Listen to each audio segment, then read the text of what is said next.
Amen. Amen. Wauw, dit is so verskriklik lekker om hier te wees. Jo, dankie. Dankie, wat 'n voorreg. Die laaste week, het ek en Marinda hier saam met julle kon Pinkster hou. Ek sal dit altyd in my hart hou. Dit is so lekker om julle almal te sien. Die herinneringe is so baie. Ek onthou, hier was ons op preekstoel. En toe eenmaal moet ek 'n troue hou. Maar die vrou wat wou trou toe die derde keer. Ek onthou net die babietjie was so op die arm toe sy instap. Maar sy vra my voor die tyd, sy sê dit gaan 'n Arabiese troue wees, sal ek aantrek vir die affære? Ek sê nee, glad nie.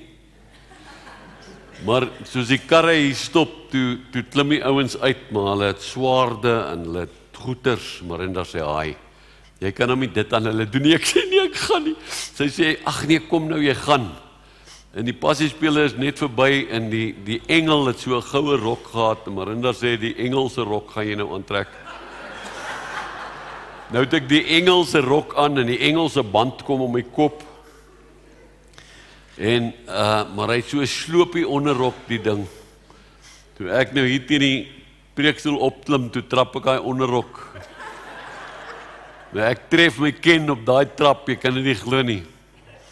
En so gaan die dienste verby en na die tyd het ek nou afgeklim om vir hulle te bid, om hulle te seën. Min het ek nou geweet, die Hoëvelder se fotograaf was daar en toe is ek in my rok op die voorblad van die Hoëvelder. Die kerk was toe al klaar bekend as die sirkus op die bult. 'n ander keer het ek 'n dametjie hier getrou, en die stories gaan ek nou nie vertel nie, vra my daarna. Maar ek onthou van Wyk, ons klein seentjie, ons is hier besig en op 'n stadium hoor ek, hy sê, kyk mamma, toe staan hy in sy doek op die reëling van daai galery. Ek sê net, moenie hardloop nie, stap stadig. Ja, so daar wonderlike goed gebeur. As julle vir Marinda baie goed ken, kan julle vir haar laat sy vir julle 'n storie oor Albert vertel, maar dit hoort nie in die kerk nie. My familie stuur groete. Sorry vir die van julle wat my nie ken nie. Julle weet, ons het hier gekom, toe was ek 33 jaar oud en Marinda was 29. En dit was ons derde gemeente. Eers was dit Simonstad, waar ek die eerste vlootkapelaan in Suid-Afrika was, 'n duikbootkapelaan. En daarna was dit Glenhawie, daar aan die Wes-Transvaal, waar ek vir 5 jaar was. Toe het ons hier na toe gekom. Ons het gedink, ons is al mooi groot. En die Here was vir ons goed en genadig. Die herlewing het plaasgevind toe ons maar pas in die 30 was. Ja, so baie om net voor dankie te sê. Maar my dogter Lara, sy is nou die oudste in die familie, sy het nou al 3 kinders, en my oudste kleinseun Caleb is hierdie jaar hoërskool toe. Toe het hy nou nie 'n maatjie in die hoërskool nie, en sy boetie wat 12 is, Micha, besluit toe maar Caleb moet 'n maatjie kry. En toe vas hy van die ding waarvan hy die heel meeste hou, die internet, vir 'n hele week. En toe het Caleb 'n maatjie.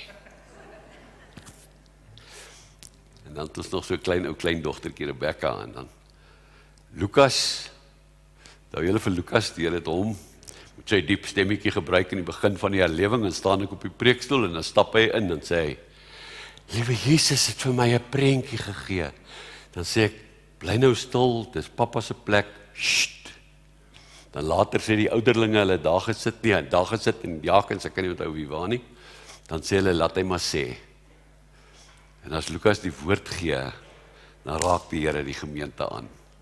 Hy is vandag 'n sendeling onder die Maasai in Kenia en Tanzanië. Hy stuur baie groete. Hy is op die oomblik in Mombasa, waar hy leiers bedien. Hy het in die begin van die jaar sy graad in traumaberading ontvang van getraumatiseerde kinders. Die Here is goed. En dan ons jongste, die van julle het hom so 'n bietjie hier in Ermelo leer ken van Wyk. Hy is nou die sakeman in die familie, hy is 'n gekwalifiseerde prokureur, maar hy is 'n internasionale besigheidsman in die vrugtebedryf.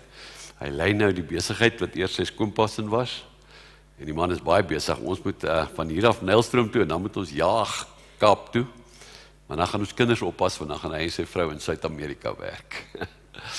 Ja, dankie julle, is wonderlike voorreg om hier te wees. Ek wil net begin deur te sê, draak my. Ek het vanoggend so 1 uur en 'n half daar in die orgelkamer gesit. Dis van God my lewe verander het. Maar toe sê die Here vir my, ek moet vir julle een ding sê. Dit was nie ek nie. Dit was nie julle nie. Dit was hy. Die Heilige Gees het ons oorweldig.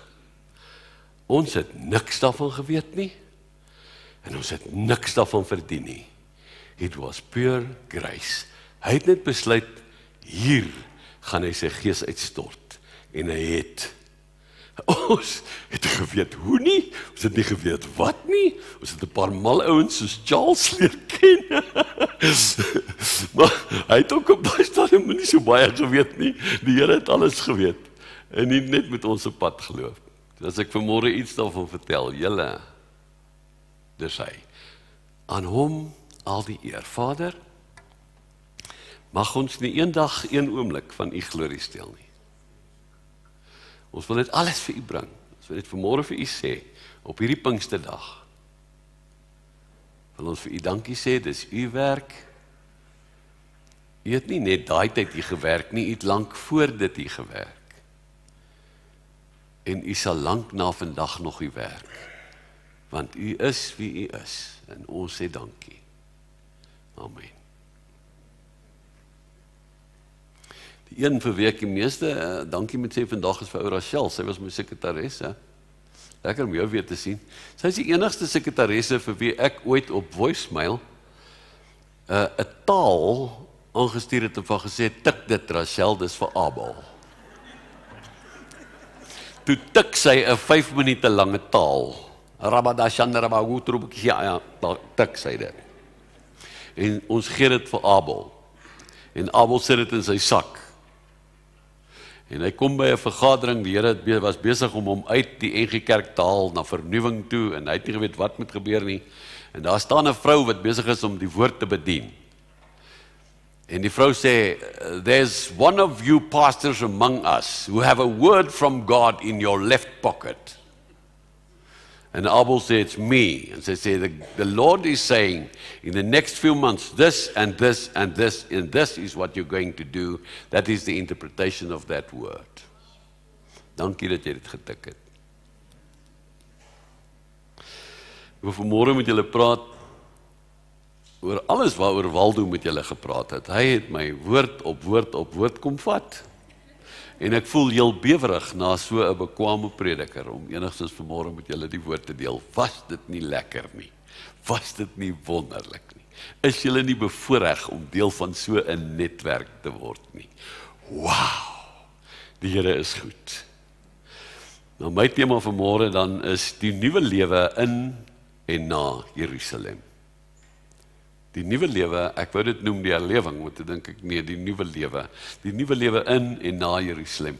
Nou Waldo het Handelinge 1 tot 8 gebruik. Nou ek sal Handelinge 8 vers 1 tot 8 vir julle lees. Daar sê, het jy hom vir ons, Betsy? Betsy het my Bybel gevat en hom nie teruggegee nie. Toe maar ek het hom nie nodig. Op daardie dag het daar 'n ewige vervolging teen die gemeente in Jerusalem ontstaan. En almal behalwe die apostels is deur die streke van Judea en Samaria verstrooi. Vrome mense het Stefanus begrawe en uitermate oor hom gerou. Maar Saulus het die gemeente probeer uitroei, deur huis na huis binne te dring, mans sowel as vroue na buite te sleep en hulle in die tronk te laat gooi. Volgende. Die wat verstrooi is, het rondgetrek en die evangelie woord verkondig. lees dit weer.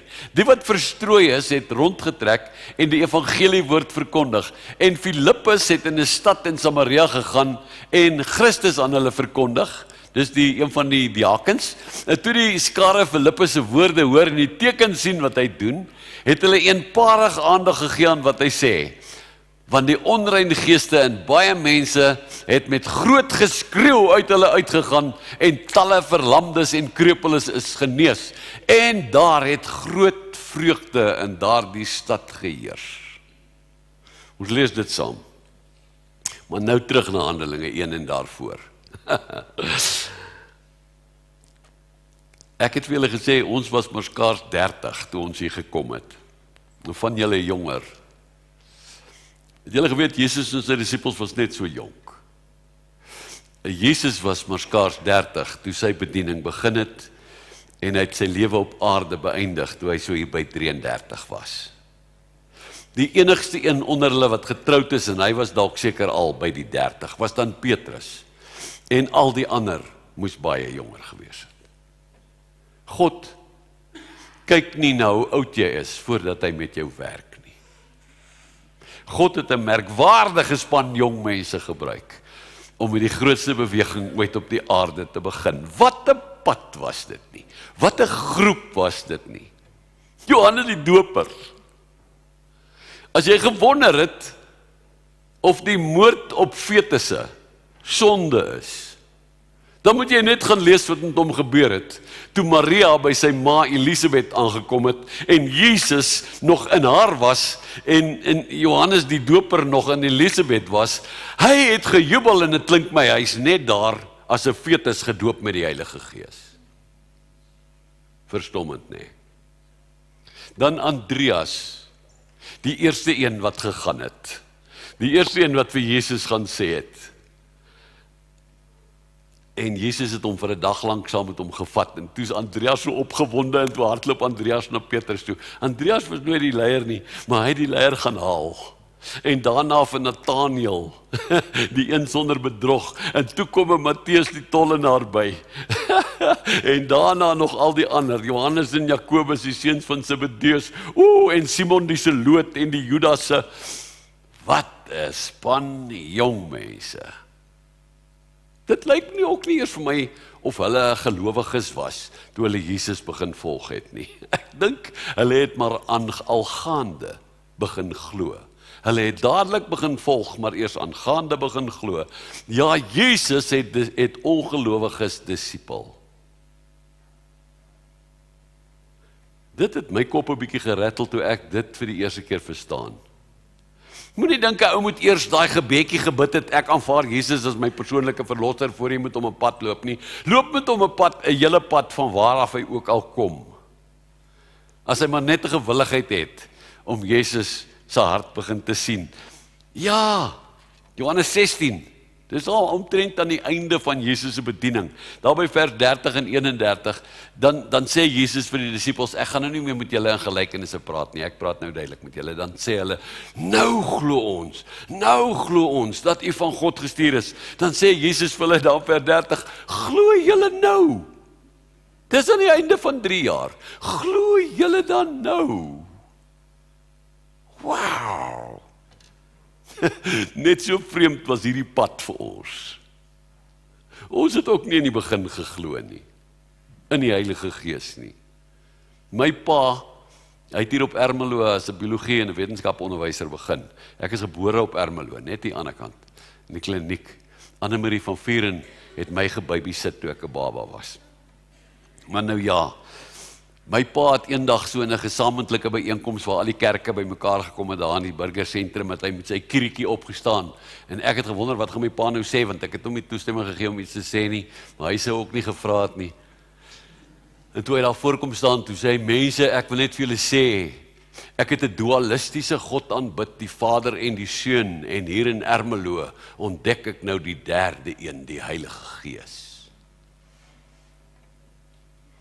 Dit was vir ons ook vreemd. Hoe dit begin? Baie mense het my gevra, hoe dit begin? Ek weet nie regtig nie. Ons het net begin soek. Wat ons gehad het, was nie genoeg nie. Wat ons op 'n Sondag, hier beleef het, was nie genoeg nie. Ons was honger. Ons was honger en ons het kans gesien om te waag. Ons het 'n paar van ons het saam besluit, ons gaan dit doen. Die eerste selgroep, ek het al gevra, wat was die eerste selgroep in die gemeente? Daar was 'n tyd waar daar meer as 60 was. Maar die eerste selgroep, wat dink ek was Pieter en Marjorie en ek en Marinda. Want ons het 'n ding gewaag, Pieter wou die Heilige Gees hê, en toe sê ek gaan vir hom bid, toe sê hy, maar ek kan nie, want ek het dit ook nie. Toe besluit ons gaan op 'n soektog na die Heilige Gees. Maar Pieter sê, ek mag net nie 'n NG Kerk konferensie bywoon nie, want daar het ek dit nog nie gekry nie. Want ek het baie van konferensies gehou. Maar toe besluit ons, maar hoe ons nou gaan begin? Ons gaan net as ons saam gekuier het, en ons het baie saam gekuier, want ons huis was mos net hier langs aan. Ek het altyd gesê, ons huis is soos 'n pyp, jy weet, daar was net altyd mense, ek meen, en as Pieter daar was, het ek altyd gesien, hoe staan hy voor die yskas en kyk, en sê Marinda, moet ek bietjie vir jou kos maak, en sê Marjorie, moenie moeite doen nie, Pieter, en sê, nee, ag ou Rini, doen maar moeite.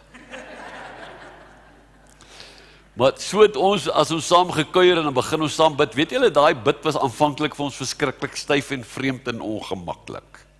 Ons het nie geweet hoe om dit te doen nie. Toe kom die ou oor ons pad, Charles Berry. Eendag het Antoni Botha 'n klomp van ons bymekaar gemaak. Dit was droog in die dorp en hy wou hê ons moet mekaar saamwerk. En ek het 'n bietjie van 'n getuienis gegee oor Lukas se geboorte en so Charles en hoe daar 'n kerkeenheid was in die vorige dorp. Hy trek met sy kar in. En hy's nogal 'n bietjie onvriendelik en hy sê, "Is it true? Do you mean what you say?" Toe begin ons twee saam bid. Ja, so gaan dit aan. Ek wil nou kort maak, maar ek onthou toe lees Marinda in die koerant van die grootste gemeente op aarde se leier, David Yonggi Cho, wat hier in Johannesburg omgewing is, en ons besluit ons gaan na hom luister. Maar julle, dit was vir ons vreemd. Ons was soos die disippels wat nog nie Jesus geglo het nie. Ons nog nie 30 in die goed geglo nie. Ons kom by daai byeenkoms aan. Hierdie snaakse ouens daar, wie hulle hardloop op die stoele. Dit was die snaakste vir my. Do you remember that? Maar ek onthou net, dan sing hulle die tannie voor my sing. Nou ek het Annemarie van Vuren saamgenooi, want sy verstaan van die Heilige Gees. Sy was in die AGS, dink ek. En sy het my daar gebabysit, so ek kan haar nou vra. Nou as die mense begin sing, weet jy wat doen hulle? Het verskriklike dinge, een tannie skop haar skoene uit, hulle lig hulle hande op, dit was verskriklik. Pieter kon dit nie handle nie, hy sê ek gaan buite staan, ek sien nie hier voor kans nie. Dis heiligskennis, dis vreeslik. Hy sal inkom as Joe praat. Maar as Joe praat, dan raak hy ons aan. Hy sê vir ons net twee goed, ons het 'n groepie saamgevat. Ek kan nie onthou wie is almal saam nie. Maar hy het vir ons twee goed gesê, gebed, en dis hoe ek in die orgelkamer beland het. En hy het vir ons gesê klein groepe. Hy het gesê ons het eintlik nie 'n groot gemeente nie, ons het net baie klein groepe wat soms saamkom. En ons het begin hoor by die Here. Ons het teruggekom van daai byeenkoms af en ek het begin bid en Vrydag aande het ons 'n groepie gehad. Van julle het later by daai Vrydag aand groepie bygewoon. Dan het ons lekker geëet en wyn gedrink en dan het ons begin bid. En dan sit ons daar in die sitkamer, dan weet ons nie wat om te bid nie. Dan sê iemand, nummer 6, dan maak ons nummer 6 oop, niemand weet wat daar staan nie, en dan begin die Here met ons praat. Toe op 'n stadium toe sê die ouens, daai groepie, Gerard, jy kan nie nou meer preek nie. Nie wat jy wil nie, die Here praat met ons hier, jy moet net gaan vertel wat in hierdie groepie gebeur. So het dit begin, terug in Jerusalem. Daai disippels, toe word Jesus gekruisig. Kan julle dit indink? Hierdie klomp jong mense met hulle ontsaglike entoesiasme, wat Jesus gevolg het, wat al hierdie wonderwerke gesien het, wat hoop gehad het, hulle het verskillende drome gehad, maar hulle was vol drome. Ek ben, wow! Almal behalwe Johannes en 'n paar vrouens vlug. Sy ma staan waar hy kal aan die kruishout hang. The end of a journey, the end of faith, the end of a dream. Moenie dink dit was altyd net lekker hier nie. Party dae het dit gevoel soos the end of faith, the end of a dream. Ek sien nou die dag vergeet wat die polisie-kolonel van Pretoria, die okkulte eenheid gebel het, of my gesê het, ons stuur nou 'n groep na Ermelo toe, want jy word verdink van satanisme. Gesê as daar in die aand 'n vliegtuig oor die pastorie kom en julle ligte sien, moenie skrik nie. Dis ons helikopter, maar ek weet jy dien die Here. Party dae het ek daai kamer toegesluit in 'n heilig en sê ek vir my, ek wil nie aangaan nie. Ek wil nie hiermee aangaan nie. Is nie meer lekker nie. Baie dae het gevoel se end of a dream. Maar daai disippels, ek kan my indink, Maria Magdalena, die hoer van Magdala, wat deur Jesus vrygemaak is. Hy is die eerste een vir wie sy wys, aan wie hy verskyn. En dan kom sy by hulle, en dan vertel sy vir hulle, en hulle sukkel om te glo, en daar's 'n Thomas, en dan wat seker nog, wat sê, as ek nie my vinger in sy kan steek nie, sal dit nooit gebeur nie, maar Jesus kom, en hy steek sy vinger in sy sy, en dan is daar die hergeboorte van geloof in Jesus, en is dit nie wonderlik nie, ek weet nie of jy al by geleentheid op 'n plek gekom het om jou geloof, ek het al my geloof verloor, julle. Hoe wonderlik dat God my nog nooit verloor het nie, dat hy my nog nooit gelos het nie. Ek het al baie dae probeer los, maar sy hand het my net nooit gelos nie. Die hergeboorte van geloof in Jesus. En hier op Ermelo, ek het vertel van die orgelkamer. Dan kom die mense en dan sê hulle wil gedoop word. Dis jare terug, man. Dan sê ek, julle, dis verkeerd, julle moenie, julle is mos nou ons babetjies gedoop en so aan, los nou hierdie nonsens. Ag, alles was nog vir my okay, maar toe Marjorie die dag kom, en sy sê, Gerard, ek is gedoop, en sy is die lofleier, toe sê ek, kan iemand meer as prins wees? Kan iemand meer moeilikheid vir my wil maak as dit? Jy weet, toe die doppervroukie na die passiespele wat nou in ons gemeente ingekom het, Sia deploy, saam met nog 'n paar doppertjies, toe Sia vir my kom sê, Charles, het gaan haar nou doop. Toe gee ek oor. Toe sê ek, okay, laat enige iemand nou maar hier gedoop word, maar ek wil niks daarvan weet nie, en ek het vir Charles gesê, Charles, you are doing the baptisms, but don't tell me. Toe word omtrent die helfte van die gemeente gedoop. Maar ek is nie, ek het geheim gehou. Ek en nou Pieter is hier aan die einde in die watergat daar op die plaas gedoop. Ja, so ook in Jerusalem. Daar was heeldag beweging, daar was die heeldag, toe die herlewing uitbreek, daar die heeldag goed gebeur. Daar was byeenkomste oral. In die begin het ons gevra, moet mens eenmal 'n week selgroep hou, of moet mens tweemal 'n week selgroep hou, of moet mens wat doen? Op die ou einde was dit net oral. Jy het nêrens gekom waar ons nie oor God gepraat het nie. Ek meen, een van die plekke waar ek te bang was om te kom, was op 'n maandagooggend by die OTK, want dan almal van watter gemeentes hulle ook al was, my preek bespreek in die OTK. En party het dit gehaat, en party daarvan gehou, en daar was nie 'n plek in hierdie dorp waar mense nie oor Jesus gepraat het nie, waar mense nie hulle getuienisse gegee het nie. Ons het hierdie lekker tradisionele, baie NG oggenddiens gehad, en dan het ons in die aand 'n diens gehad. En toe het ek naderhand nie meer kon preek in die aand nie, want as ek in die aand hier kom, dan kom hulle, dan sê hulle maar, Gerard, ons wil net gou vertel. So net gou vertel wat hierdie week gebeur. Die wiskundeonderwyser sê, ek wil net gou kom vertel, daar's nog 'n ou wat wiskunde hou in die klas langs my, en ek het net, hy het vir my kom vra, wat het in my lewe verander, en ek het hom na my selgroep toe genooi, sê ek, en wat 'n gemeente is hy? Jy kan nie net enige iemand na jou groep toe nooi nie. Toe sê hy, ja, ek het nie gevra nie, ek weet nie of hy in 'n gemeente behoort nie, maar weet jy, hy het in ons selgroep hierdie week by Jesus uitgekom. En dan sê iemand anders, maar ek wil ook vertel, en ek wil ook vertel, en ek wil ook vertel, en dan sê hand om. It became a place of testimonies. En so was dit ook in Jerusalem, daar was byeenkomste oral. Waldo het dit vertel. Dit was op die tempelterrein, dit was in die strate, dit was in die huise. Was dit hier nie ook so nie, dit was so, ons kon nie ophou nie, man, Pieter het 'n bandmasjien gaan koop, want ek meen, daar was so baie woorde van die Here, hy het dit by hom gedra, onthou julle daai bandjie, dan al die musiek, en dan, ja, dit was nie net woord nie, dan die woord is gesing ook, en dan kom ons op 'n plek, en dan sing iemand 'n woord, en dan praat iemand 'n woord, en ons daar, ja, en daar was wondertekens en genesings.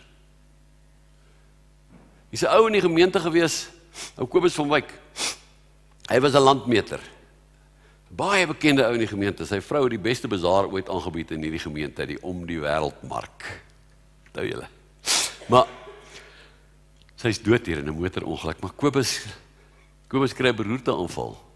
En ek gaan hom bid. En ek kom terug. En toe ek terugkom, toe staan die hele terrein vol karre. Maar niemand, daar kom nooit iemand hier, as ek nie sê met die kom nie, as ons het nie reël nie. Ek sê vir Marinda, ek het iets vergeet. Die gebou is vol mense. Wat maak hulle hier?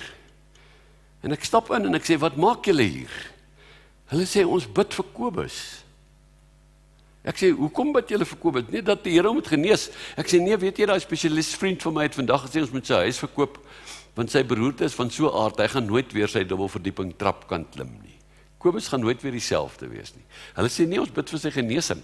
Hier was een oom, hy was 'n oud polisieman, oom Saggie loods, onthou julle vir oom Saggie? Hy het sy hande so uitgesteek, hy het daar in die middel gestaan, toe sê, Here Jesus, ek lig vanaand my hande in die geloof op, en ek plaas dit nou op broer Kobus, en genees u asseblief hom nou. 14 dae later toe werk Kobus. Slaai, onthou jy, hoe het ons vir die dokter gaan bid? Die dokter het die slegte soort malaria gekry, nou sê Johan, ons moet, ek noem hom Slaai, sorry, ek weet nie, maar, ek weet nie hoekom noem ek jy so nie, maar, ons was in dieselfde selgroep, nou die dokter is sy vriend, nou sê hy, ons moet vir die dokter gaan bid, die dokter ken nie vir Jesus nie, en die dokter is besig om te sterwe. Nou ry ek en hy Pretoria toe, ek dink is die enigste keer wat ek ooit tot in Pretoria gebid het. En ons kom daar in die intensiewe eenheid aan, en ons sê, ons wil graag vir die dokter bid. En die verpleegster sê, hy is sterwend, julle kan eintlik nie nou inkom nie, en ek onthou Johan het iets gesê, soos, as hy besig is om te sterf, dan kan ons seker maar vir hom bid. En sy nooi ons toe in, en sy staan toe by, en ons vat hande, en Johan bid vir die dokter. En 'n week later toe werk die dokter. Dit het in ons midde gebeur, die wondertekens en genesings, net soos in Jerusalem. En was daar nie 'n wonderlike eenheid in daar in Jerusalem, in die dorp nie. Die Christene was een, die mense het hierdie eenheid gesien. Daai eenheid is geleef, julle. Ek meen, en net so was dit hier in die dorp. Daai verskillende kerke wat so saam gewerk het. Ons het nie net, dit was nie net 'n ander kerk nie. Ons het mekaar se beste vriende geword. Ons het die bordjies afgehaal. Dit het naderhand nie meer saak gemaak of het Ermelo Oos Selkerk, dit was ons naam, ons het ons naam verander. Dit was nie belangrik of dit is en of dit die New Covenant Church van Charles hulle was. Die boere was so bang vir daai kerk, hulle het hom die New Government Church genoem. Die eerste keer wat ek daar kom, toe die manne dasse om hulle koppe, ek sê, wat maak julle met die dasse om julle koppe? Hulle sê, we're breaking with tradition. Nou, van daar af moet ek nou hier instap. Maar wie julle, daar was eenheid. Ek meen, ons het saam gebid vir die herlewing in hierdie dorp. Dit was nie 'n Ermelo Oos herlewing nie. Dit was 'n dorp herlewing. Ons het gebid by die Follies, by Johan Mokke. Hou jy daai week? Ons het daai week gebid en nou Johan Mokke het ons opgeroep tot gebed. Die verskillende kerke se leiers saam. Jy het in die aand as jy klaar gewerk het. Ons het hier na 8 in die aand, dan gaan jy na Johan toe en dan bly ons daar tot so 1 uur, 2 uur in die oggend en dan bid ons saam. En ek onthou die een aand, ek weet nie wie dit gesê nie, maar iemand het net opgespring en gesê, the Lord is giving a word. Since what is the word? Toe sê hulle, lof sal die jukke breek. Die herlewing gaan met lof kom. En toe het ons almal gesê, wel dan gaan ons dit saam doen. Ons gaan nou die Here saam begin loof. Ons het gesamentlike lofbyeenkomste in die burgersentrum gehou, dat daar nie plek was vir 'n muis nie. Ons het, ek onthou hoe Louis Britsel hier was, onthou julle? Die ouens het die preekstoel se staanding afgehaal, sodat die rookmasjien daarop kon wees. Daar was 'n hele paar vergaderings daarna, hulle wou my pak gee. Kan jy dit aan die preekstoel doen, maar ek sal nooit vergeet nie, hulle het stoele ingedra, ek het vir al die ou mense gesê, julle mag nie hierdie diens bywoon nie, dis vir jong mense bedoel, dit gaan wild wees. Hulle het so 12 uur daai oggend het hulle hier begin, hulle instrumente oefen, en julle dit het so gelawaai in die dorp, jy tot in Jannie van Rooyenstraat vir Louis hulle gehoor. Maar hy het 'n ouetjie net die vorige week uit dwelms by die Here gebring, en die ouetjie kom toe saam, sy eerste keer in die kerk, net daar waar jy nou sit, Davie, het hy gestaan en toe Louis lekker begin musiek maak, toe spring hy op die bank, en hy begin die Here loof, en toe hy op die bank spring, toe spring al die jong mense op die bank, en toe spring selfs 'n paar van die nie so jong mense op die bank, Toe wil van die ou mense uitkom, want dis vir hulle te erg, maar hulle kan nie, want die paadjies is vol. Ek dink aan daai dag in die 30 mense by Jesus uitgekom hier in die diens, wie se lewens radikaal verander is. Ja, die gebed was daar by Johan Mokke, hulle, ou Sakkie Kronje, ek dink nog altyd Sakkie is eintlik die geestelike vader van die dorp gewees. Maar Sakkie, hy was eers vollies, maar toe begin hulle 'n nuwe ding, ons het dit die Boskerk genoem. Hy en Jan Swart hulle. En daar, ou Sakkie, as jy jou huwelik wou verbeter, het jy na Sakkie toe gegaan. En toe het ek geleer, jy hoef nie bang te wees nie. Sakkie vat nie jou lidmate as hy 'n huwelikskursus vir hulle aanbied nie. Ons is een kerk. Ons het die kerk van Ermelo, die Christuskerk in Ermelo geword. Maak nie saak of hy NG voor die deur staan of 'n volle evangelie voor die deur staan nie. We became one. Sending. Ek sal nooit vergeet nie, ou Konrie Ferreira hier af in die straat, die EG Kerk. Konrie was 'n interessante kerel. Hy het later agtergekom Konrie en Frans is 'n vloekwoord. Toe het hy sy naam verander. Toe word hy Lamont. Maar Konrie een Saterdagoggend toe daar 'n demoon daar by sy kerk. En die ou maak hom seer, en hy Konrie is in die moeilikheid, en hy bel vir Charles, en hy sê vir Charles, I need you. Hy sê nie sommer vir Charles bel nie, want Charles is wild, Konrie is maar bang vir Charles. Hy sê, Charles, you must come and help me, and Charles sê, I'm a little bit busy, but I'll send one of my ladies. Was dit jy? Ek dink dit was dalk jy. Want sy het net so ingekom by Konrie, en toe sê sy net, in the name of Jesus, toe lê die ou op die grond. Toe kom Konrie by my toe sê, wat het hulle wat ek nie het nie? Ek sê, ek dink die Heilige Gees, Konrie. Toe kom Konrie by my en Konrie sê vir my, hy kyk so in my boekrak rond en hy sien, wat is daai boek van Mandela, The Long Walk to Freedom, hy sê, het jy hierdie kommuniste boek in jou rak? Ek sê, ja, hy sê, ek haat swart mense. Ek sê, Konrie, maar dan kan jy nie 'n bedienaar van die woord in die gemeente wees nie. Hy sê, wel, wat moet ek doen om dit te verander? Ek sê, jy moet op 'n sending uitreik gaan. Konrie sê, wel, ek weet van 'n sending uitreik in Madagaskar toe. Hy sê, dis dan nie so swart nie. Hy sê, maar ek het nie geld nie. Ek sê, ek sal nou met die ouderlinge praat, ons sal jou uitreik betaal. Ek bel hy ouens, almal sê onmiddellik ja, ons stuur vir Konrie. Dink ons het hom 4 jaar gestuur, op uitreik in Madagaskar toe. Verander sy hele lewe. Gawes van die Gees het ons by Charles Berry hulle geleer. Nou ons 'n Pinkster, en sit ons so minder as hier. Dan die volgende oomblik, dan kom Charles en sy hele gemeente hier ingestap. Dan dink ek, wat gaan hulle aan ons doen hierdie week hier? Maar hulle het nie, weet jy, hulle het ons net kom dien. Hulle het ons net kom lief hê. Lof was Ermelo Oosin, nog altyd. The worship came from here. Dit was Marie. Sy het die lof en die aanbidding. Jo, dit was net so in Jerusalem. In Jerusalem, die ouens het selfs hulle eiendomme en hulle geld gegee. Maar hier ook. Ek het gister vertel, hulle het met die geloofsoffer gegaan. Maar julle, dis nie net die geloofsoffer nie. Mense het, as ander swaar kry, het hulle net gaan gee en gaan deel. En mense in hulle huise laat bly. En it was a real Christian community.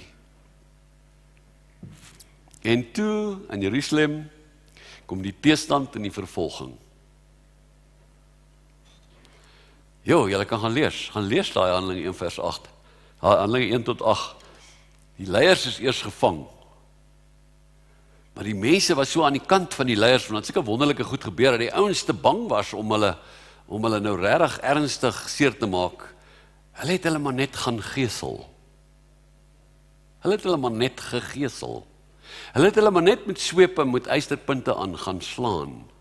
Gewoonlik was so geeseling 50 houe. Dis maar al wat hulle aan hulle gedoen het. En toe die disippels, daar staan, die disippels was dankbaar, dat hulle vir die Here so iets kon deurgaan. En toe die Heilige Gees hulle weer gevul. Maar toe kom die dood van Stefanus.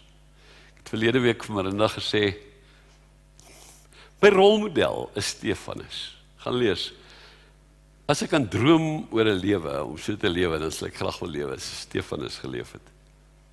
Gister kom maar een van die ouens, Terrence Cook, Terrence Crompton, wat jare terug, ons het ook saam 'n pad geloop. Hy was saam met Charles hulle. Hy sê, I want someone to meet you, my son. En terwyl ek by hulle by my sit, sê ek, why are you here? Toe sê hulle, they don't know. Sê ek, what's your name again? Sê hy, Steven. Ek sê, Stefanus? En toe die jongman vir my sy getuienis gee, toe besef ek, as ek jonk was, sou ek jy wou wees. Jou liefde vir Jesus. Ons wil almal 'n Steven wees. Ons wil almal 'n Stefanus wees. Toe sê ek vir hom, toe vertel ek hom hierdie verhale en ek sê, julle moet weer so saamwerk. Dit was 'n herlewing van jong mense. Julle moet dit weer doen. Ja, die vervolging het gekom in die midde van die herlewing in Jerusalem. Daar was op daai stadium 3 strome. Gaan lees bietjie, daai Handelinge 7. Dis aangrypend. Die een stroom was Aramees sprekende Jode. Dit was die eerste stroom. Toe kom maar 'n tweede stroom by. En die tweede stroom was Grieks sprekende Jode. En dis nog 'n hele beweging geweest. Daar moes nuwe leiers vir hulle gekies word. Die diakens, Stefanus en Filippus, dit was nog 'n stream in the movement wat bygekom het. Maar toe kom maar 'n derde stroom by. Woe! Toe ek dit lees, kan ek dit nie glo nie. Dit staan in Handelinge 6 vers 7. 'n groot menigte priesters het gelowig geword in Jesus. Het julle dit al gelees? In daai tyd, in daai herlewing, 'n groot menigte priesters. Wat is 'n menigte priesters? Dis die Joodse raad en die Fariseërs en die Sadduseërs wat Jesus so hel gegee het, hom doodgemaak het en dit met sy kerk gedoen het. Toe word 'n groot menigte van hulle gelowig. Kan jy nou verstaan dat Paulus toe later die leier geword het? Maar midde daarin het daar vervolging gekom. Hoe het dit gelyk? Wel, die eerste deel van die vervolging was 2 mense in hulle midde, Ananias en Safira. 'n Moeilike storie om te verstaan, nee. Ananias en Safira wat gelieg het. Daar was hierdie wonderlike herlewing, toe bring hulle 'n leungees in. En toe weet God, hierdie leungees sal die herlewing stop. En toe stop hy hulle. Maar die eerste aanvalle het heel van binne gekom. Verwag dit in herlewing, julle. Verwag dit, dat wanneer die vervolging kom 'n groot deel daarvan van binne. Hou jou oë oop. En wanneer daai vervolging kom, onthou die Here is belangriker as 'n mens. Moet nooit bang wees om te staan wat God teestaan nie. En daarna die Fariseërs en die Joodse raad gekom. Hoe dit hier in Ermelo gelyk? Alles was in volbloei. Daar was baie groepe. Daar was selfkerk ontploffings. Dit was oral. Dit was nie net by ons nie. Dit was by hulle ook. Op 'n stadium na passiespele toe begin 'n klomp van ons mense na Charles se selle toe gaan. Toe is ek so kwaad vir hom. Ek gaan na hom toe, ek sê, Charles, you know what, most of the payment, ons het die meeste van hierdie hele ding gebetaal. Nou kom jy na hierdie wonderlike passiespele en nou steel jy my lidmate. Maar Charles wip hom vir my, hy kan kwaai wees. Hy sê vir my, no, that's really not true. Ek sê, are they coming to you? He said, yes, and I try to keep them away, but I'm not succeeding. Ek sê, why? I say, because you're not giving them what they need. They need the Spirit. En toe besef ek, hy's reg. Toe sê ek, well, will you come and teach us how? En ek dink later was daar 'n tyd, of jy nou 'n volle en of jy by André Kraus hulle was, en of jy waar ook al was maar dieselfde. Al die groepe in die dorp was maar dieselfde. Weet julle dat selfs die sataniste gekom het van oor die land? Dat ouens uit Benoni gekom, dat ouens hier van Ermelo af gekom, wat bevryding kom kry het in die dorp. Nou wonderlik. Maar ons beswaardes, dat het ook beswaardes van binne gekom. Ons het dit beswaarde vergaderings genoem. Hier onder in die saal. Ek is bang vir daai saal. Want daar was moeilike vergaderings. Dit was nie maklik nie. Daar was ook aanvalle vanuit die NG Kerk. Ek sê altyd, daar was 18 hofsaake. Daar was dalk minder, synodale sake. Weet julle hoe verneder is 'n mens as jy nou ry met Pretoria toe gaan, dan ry die dominees van reg oor die land om te kom vertel wat ons verkeerd doen. Dit was swaar. Hier was die span wat in hierdie gemeente my ondersteun het. Ek het nog nooit weer so 'n span gehad nie. Ek onthou 'n dag toe die sinodale kommissie gekom en die doel was om my te kom afdank. En hier was my so 'n glasvenster in die saal wat die kosdeel was en dan was die saal aan die ander kant en terwyl die sinodale kommissie een kant sit, toe kom staan die leiers so om my, André hulle en al hierdie ouens. En hulle sê vir my, Gerard, as jy vanaand moet gaan ons almal. Ek sal dit nooit vergeet nie. Maar in Pretoria wat hulle ons aangeval het oor die gawes. Maar die NG Kerk is nie teen die gawes van die Gees nie. Hulle sien dit net nie baie nie.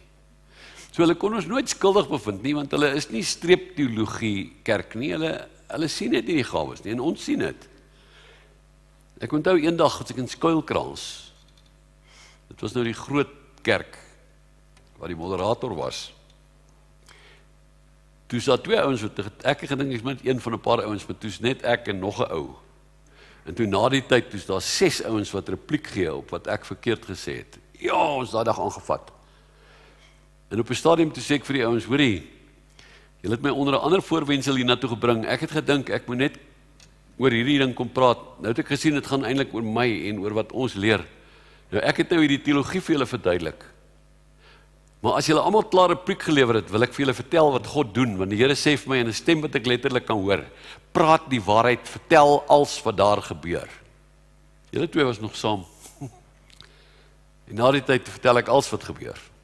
Die een ou het sy kop so en sy hande so op sy kop gesit, toe sê hy, nou is julle erger as Andrew Murray.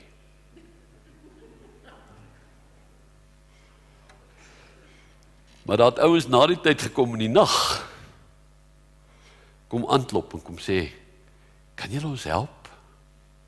Ons het ook 'n verlange daarna. Handelinge 8 vers 1.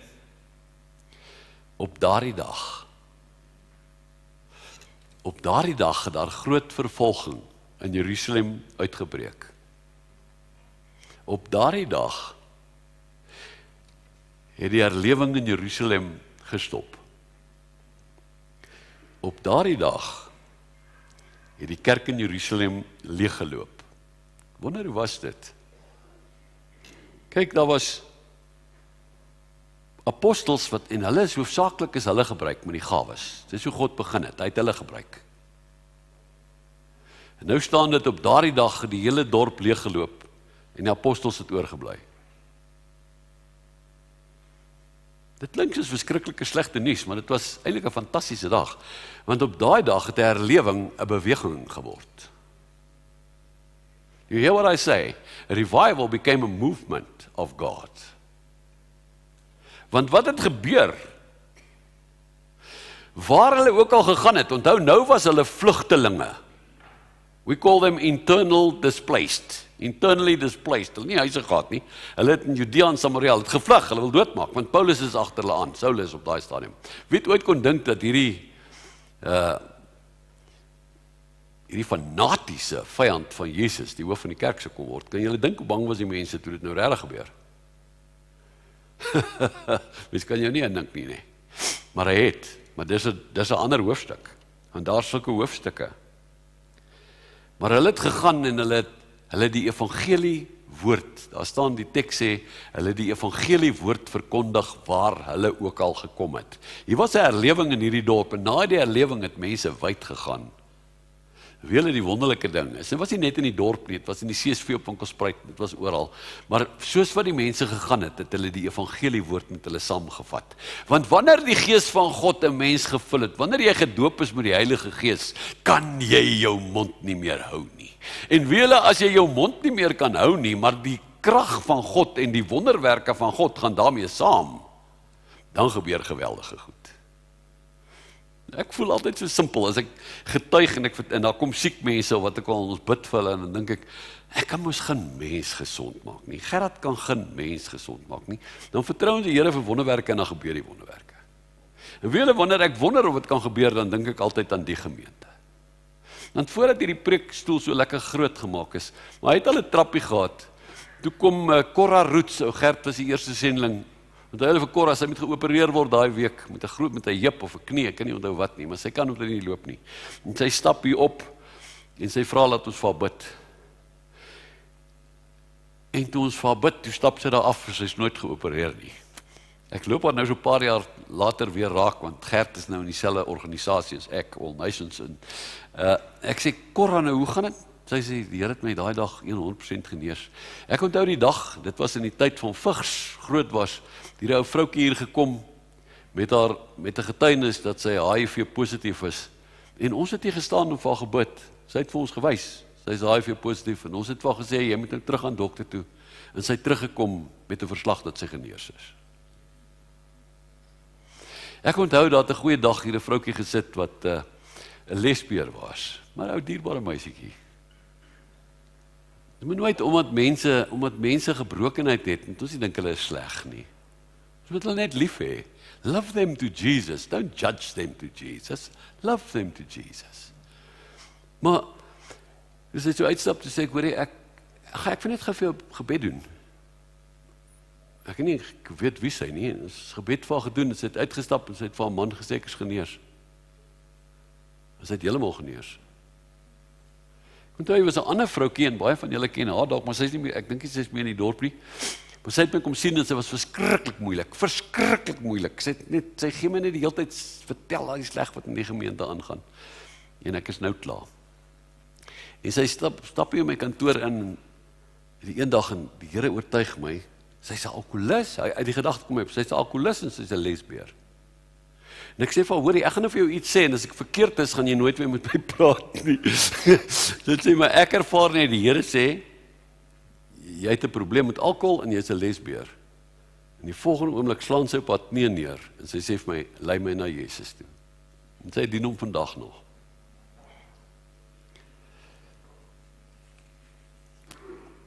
Toe die vervolging nou kom, wat maak die gemeente in Jerusalem? Hulle gaan die wêreld vol.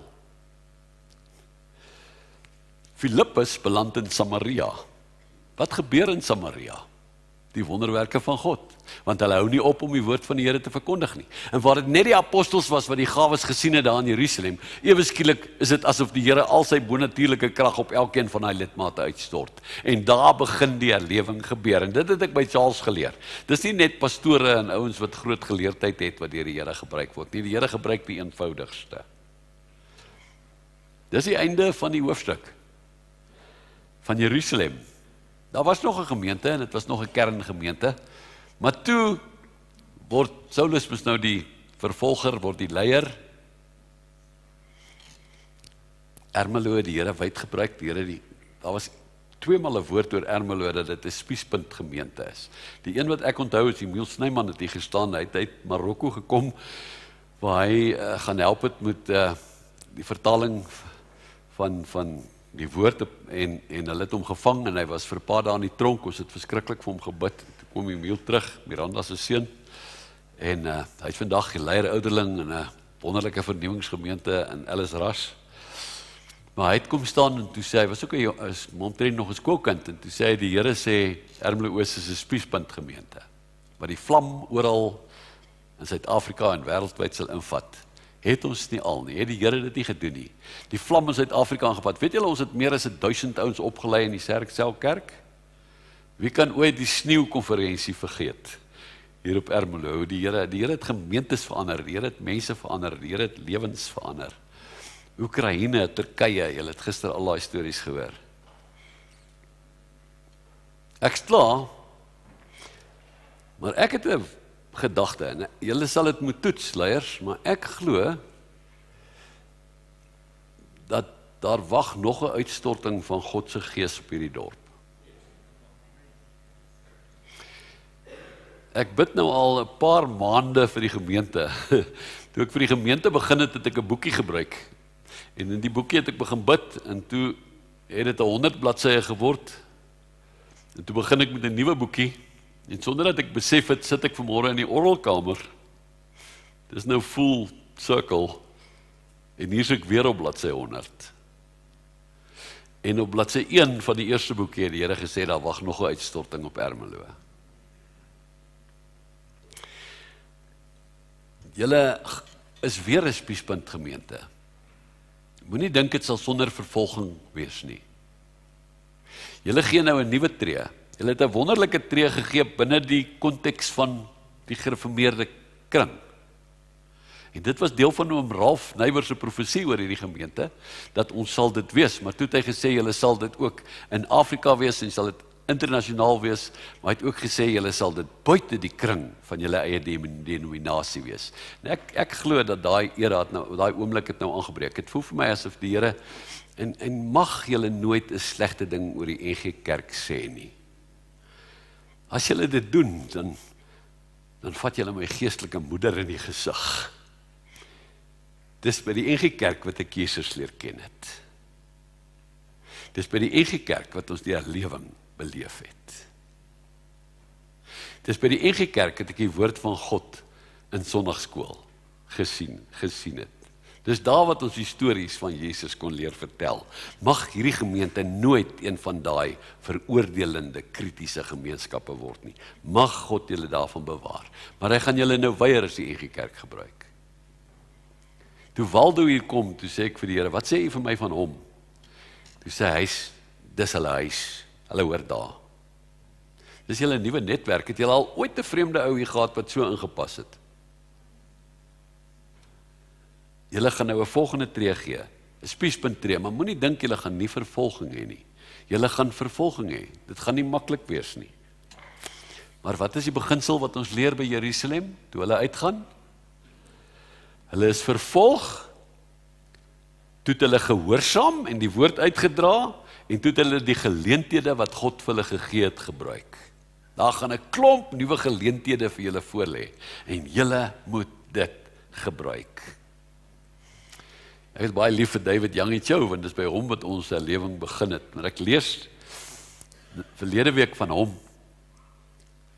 Ek wil net hê julle moet hoor wat hy lees. If you want to renew a parish, 'n gemeente, if you want to renew a parish, it's good to have, as Jesus did, a team of 8, 10 or 12 people who really want to bring Christ into the parish. If you want to renew a parish, it's good to have, as Jesus did, a team of 8 or 10 or 12 people who really want to bring Christ into this parish. Dit het ons ervaar, 18, 12 leiers, mans en vrouens, wat waaragtig wou hê dat die gees van God duideliker moet kom in ons lewe. Ons wou net die Here met meer oortuiging en volheid dien. Ek is klaar, ek wil nou vra,